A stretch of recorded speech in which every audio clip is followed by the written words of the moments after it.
విజయవాడలో gym trainer తనని లైంగికంగా వేధించాడు అంటూ యువతి పోలీసులకి కంప్లైంట్ చేసిన ఘటన సంచలనంగా మారింది. స్లిమ్ చేస్తానంటూ దగ్గరై మత్తుమందిచ్చి అత్యాచారం చేశాడని, ఫోటోలు తీసి బెదిరిస్తున్నాడని ఆరోపించారామె.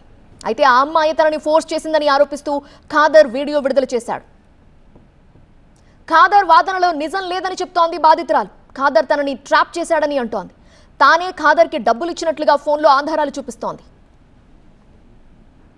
ఇప్పుడు వాడు మీడియా ముందుకొచ్చి నా మీద ఎలాంటి ఎలిగేషన్స్ అయితే వేస్తున్నాడో అవన్నీ ఫాల్స్ ఎలిగేషన్స్. నా దగ్గర తగిన ఆధారాలు కూడా ఉన్నాయి. నేనే ట్రాప్ చేశాను, నేనే ఇది చేశాను, తన్ని నేనే పిలిచాను అని చెప్తున్నాడు. కానీ అది ఎటువంటి నిజం లేదు అందులో. ఎందుకంటే తను ట్రాప్ చేసినప్పుడు తను నాతో మాట్లాడినప్పుడు మెసేజ్లు ప్రతిదీ కూడా నా దగ్గర ఉన్నాయి.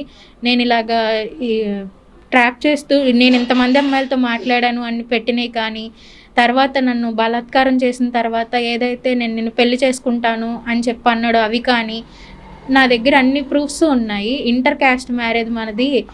సో ఇదేంటి, చుట్టాలందరిలో కూడా మనకి పరువు పోద్ది, చుట్టాలందరూ మనల్ని మోస్తారు. నువ్వు పెంట చేయకుండా ఉంటే నేను నిన్ను పెళ్లి చేసుకుంటాను, లేదంటే చేసుకోను అని చెప్పి నాతో మాట్లాడిన చాటింగ్ అంతా నా దగ్గర ఉంది. కానీ ఇప్పుడు నా మీద ఆరోపణలు చేస్తున్నాడు. తనే ట్రాప్ చేసింది నన్ను, తనే పిలిచింది, తనకు క్యాన్సర్ ఉంది అని. నాకు ఎటువంటి క్యాన్సర్ లేదు, నాకు ఎటువంటి ప్రాబ్లం లేదు. దానికి సంబంధించిన మెడికల్ టెస్ట్లు అన్నీ కూడా నాకు చేయడం జరిగింది గవర్నమెంట్ హాస్పిటల్లో. అవన్నీ కూడా నేను స్టేషన్లో సబ్మిట్ చేసేసాను. సబ్మిట్ చేసి కేసు జరుగుతున్నప్పుడు కూడా అబ్బాయి బయటకు వచ్చి నా గురించి అంత ధైర్యంగా మాట్లాడగలిగాడు. నేను తనని ట్రాప్ చేశాను, తన దగ్గర డబ్బులు తీసుకున్నాను అని అంటున్నాడు. కానీ డబ్బులు ఇచ్చింది నేను, ట్రాన్సాక్షన్స్ అన్నీ కూడా నా వైపు ఉన్నాయి, ట్రాన్సాక్షన్స్ అన్నీ నేను చేసినవి ఉన్నాయి.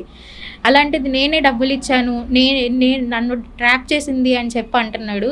డబ్బులు తనని నేను అడగాలంటే కూడా తన దగ్గర ఏమన్నా ఉండాలి కదా. నా దగ్గర నుంచి డబ్బులు తీసుకొని, నా దగ్గర నుంచి ఫోన్ కొని పెట్టుకొని, బట్టలు కానీ ఏదైనా సరే నా దగ్గర నుంచి తను తీసుకున్నాయి. కానీ తన ఇల్లు చూడండి ఒకసారి, తనకి ఇల్లే సరిగ్గా లేదు. ఆ అబ్బాయిని నేను ట్రాప్ చేసి ఏం చేసుకుంటాను? ఆ అబ్బాయికి కనీసం సరిగ్గా వేసుకోవడానికి బట్టలే లేవు. ఆ అబ్బాయిని నేను ట్రాప్ చేసి ఆ అబ్బాయి దగ్గర నుంచి నేను ఏం డబ్బులు డిమాండ్ చేయగలను అసలు?